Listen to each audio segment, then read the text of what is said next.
So I've been wanting to make a countdown of something for a while now, but I didn't know which topic I wanted to tackle first. I've been playing a ton of Hollow Knight recently, and then I remembered how much I absolutely love the different locations the game has to offer. So I decided that would be my first countdown. Tackling Hollow Knight as my first countdown also means that my first Let's Play I do and the first countdown I do are both Hollow Knight related. So that's something, I guess. So top 15 Hollow Knight areas.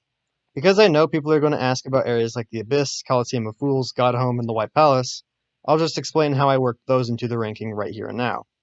Any sub-areas, including the four mentioned previously, will contribute towards the ranking of their respective areas. The Abyss and White Palace each fall under the Ancient Basin, Godhome falls under the Royal Waterways, and the Coliseum of Fools falls under the Kingdom's Edge. Well, with all that out of the way, let's begin the ranking. There are several reasons why I hate the Royal Waterways, but the biggest reason that I hate it so much requires a bit of a story from my first time playing the game. There are only two ways to get into the Royal Waterways. The first requires an optional simple key item, which can only be used in 2 to 3 other locations that aren't the Royal Waterways entrance. The way that I found? Through the Kingdom's Edge using the Crystal Heart. And because you all but need Isma's Tear to beat the game, you are basically required to explore the Royal Waterways. Long story short, don't block mandatory upgrades behind optional items. The Metroidvania terms lock and key are supposed to be figurative, not literal. Also, ear sewer level. Why in the hell would you make the third area in the entire game one of the last areas you can fully explore? It's bad enough that there's very little going for it in the first place, only really having the Howling Wraiths and a Charm Notch. The thing that really pisses me off, though, is the fact that they tease you with Cornifer's iconic humming, but block you off with a barrier you can only go through with the Shade Cloak, one of the last upgrades in the game. Even if you do take the detour through the fungal wastes, you'll still need the Monarch Wings to even reach Cornifer in the first place. And before you get the map, you'll just be fumbling around in the dark, most likely missing the Howling Wraiths, one of the only two saving graces this area even has. This area is so negligible that the developers had to add an entire boss post-release just to give it something. The boss that it added was also only just kinda okay, and your reward for beating the Hive Knight? One of the worst charms in the game. Hooray! The thing really holding this from dropping in the ranks any further is the Spirit's Glade and the Shrine of Believers. The two rooms dedicated to appreciating the Kickstarter backers and each of their original characters, in the case of the Spirit's Glade, are just so heartwarming. Unfortunately, there's not really much else about this area. It's pretty much just the tutorial area for the Dream now. There's a single Dream Warrior and a single Whispering Route, for a grand total of only 120 essence. Also, the Resting Grounds is the home of the Grey Mourner and Delicate Flowers side quest, which, you know...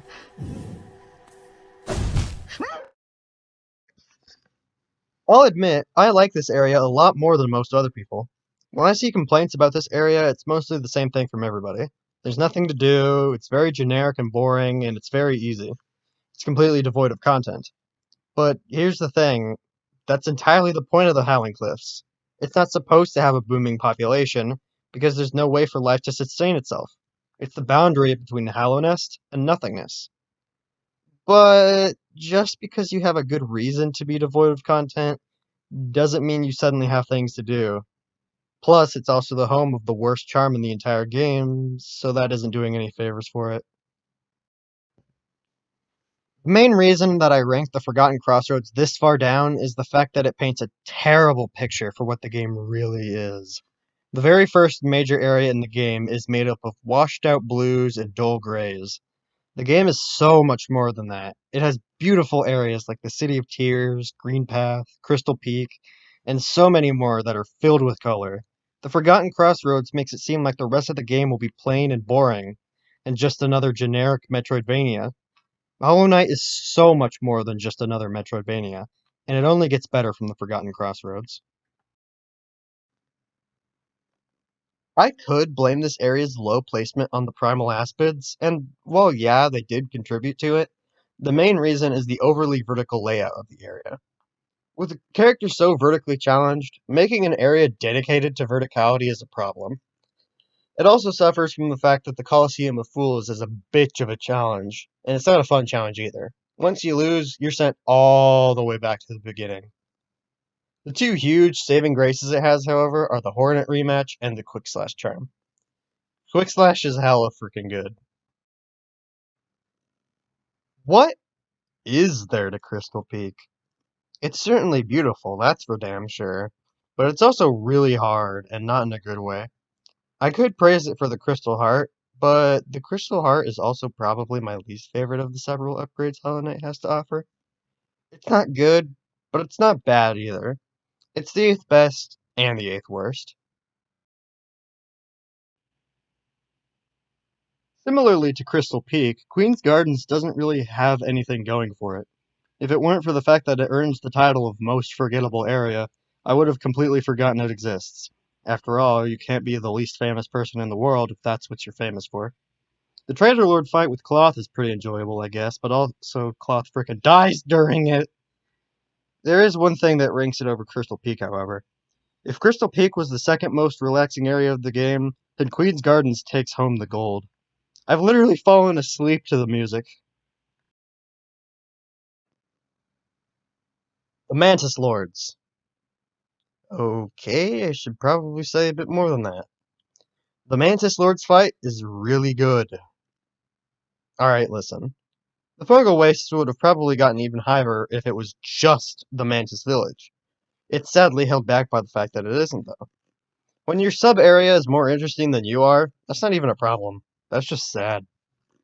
But yeah, the reason it's this high up is solely due to the fact that the Mantis Lords are actually amazing.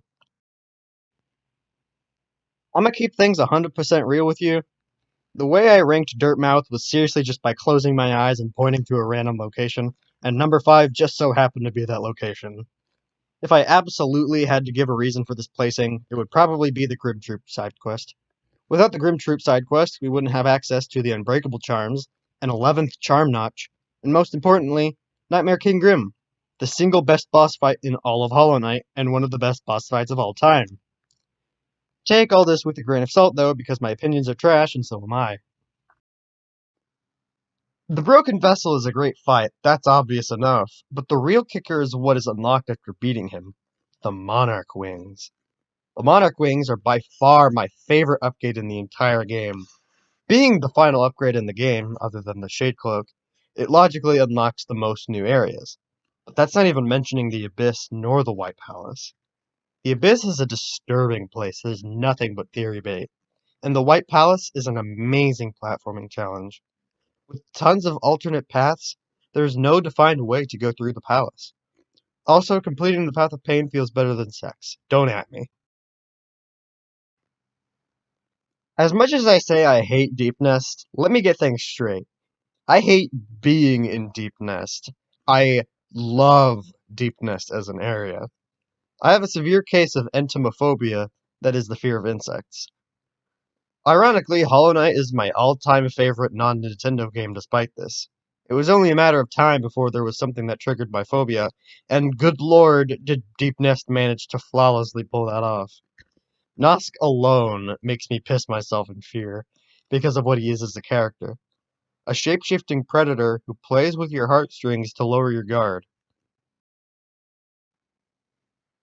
This area is the part of the game that made me fully realize that I would absolutely love this game. Coming off of the bland fest that was the Forgotten Crossroads, Green Path absolutely shattered the boring picture that the Forgotten Crossroad painted. It had life, it had music, it had color, it had variety. Not only this, but the ability you get for defeating Hornet, one of the best early game bosses, by the way, is so much better than the Vengeful Spirit. Most Metroidvanias simply give you combat upgrades, but Hollow Knight decides to focus more on movement upgrades instead, and the Mothwing Cloak is just the tip of the iceberg. Believe me, I tried as hard as I could not to make this place number 1, but I just couldn't. If I said that Green Path was where I realized that I was going to love this game, then the City of Tears is where I realized that this game would be one of my all-time favorites. It has so many sub-areas that you're guaranteed to see at least something interesting. If the heavenly tune that is Marissa's song somehow isn't your forte, then may I interest you in the demented organ cover from the Soul Sanctum? If you're up for a challenge, then the Watcher Knights in the Watcher's Spire are just for you. Finally, if you just want to relax and listen to Marissa's magnificent melody up close and personal, then head on over to the Pleasure House, complete with the rare sight of a hot spring to ease your woes.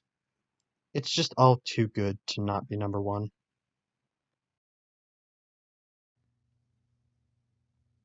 So I hope I managed to make a somewhat acceptable excuse of a video. I'll be brutally honest, I'm kind of subconscious about my videos' qualities because I have a budget of basically just rocks and twigs. If the video seems kind of just thrown together, that's pretty much because it is. My editing software is called OpenShot, which is literally just enough to produce videos. I can't insert text, so I have to take screenshots of text and put them in as images. Speaking of images, the only locations I can put them are the four corners and center of the screen. I would totally download Adobe Premiere, but good God, the price is way too much for my budget. And until I can get a Switch capture card, I can only record computer games like Undertale, Hollow Knight, etc. If anyone has any recommendations for cheap, preferably free, editing softwares that aren't total pieces of junk, hit me up on Discord or Twitter. My Discord and Twitter will be in the description. But anyways, thanks for watching, and as cliche as this sounds, every view helps. As soon as I hit 4K public watch hours and 1,000 subs, I'll be able to get money off of my videos, and hopefully be able to purchase a better editing software and capture card to expand my options of video production. I'm trying as hard as I can not to be the sellouty kind of YouTuber, but every subscriber means a lot to me, and I really appreciate every one of you. Tangent over.